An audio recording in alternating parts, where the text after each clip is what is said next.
وداعيا إلى الله بإذنه وسراجا منيرا মানিত ভাই ও বোনেরা, যে যেখানে আসো গো, ও ভাইরা যেখানে আসো পড়ো সালাতুন ইয়া রাসূলুল্লাহ আলাইকুম, সালামুন ইয়া হাবিবাল্লাহ আলাইকুম। এবার আমি আরো দলিল নিয়ে শবে মিলাদের মুজিজা প্রসঙ্গে আলোচনা করব।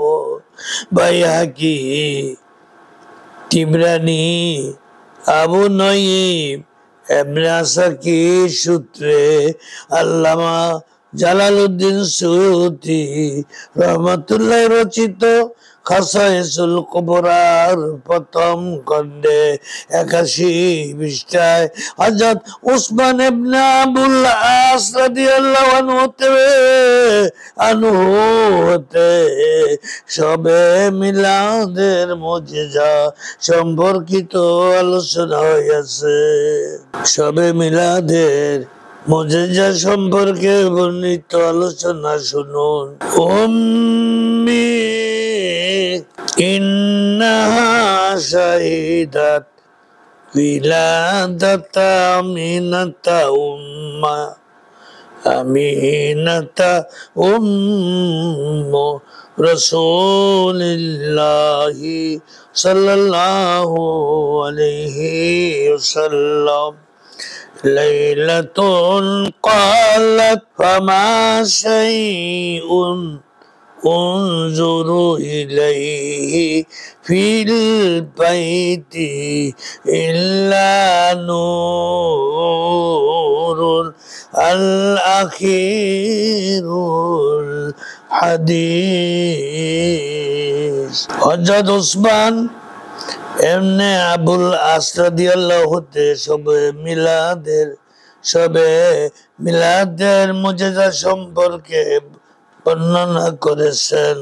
নবীজি বলেছেন, আমার মা আমাকে বলেছেন, যখন আমার গৃহে রাসূলুল্লাহ সাল্লাল্লাহু আলাইহি সাল্লাম জন্মগ্রহণ করেন, তখন আমি সেখানে উপস্থিত ছিলাম। ঘরের চারদিকে নূরের আলোকে আলোকিত হয়েছিল।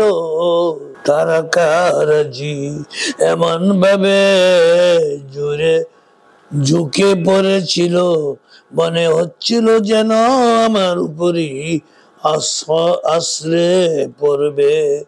তার নবীজির জন্মের সময় হযরত আমেনা রাদিয়াল্লাহু আনহু শরীর থেকে একটি নূর উদিত হয়ে সমগ্র গৃহকে আলোকোজ্জ্বল করে তোলে। আল্লাহু আকবার।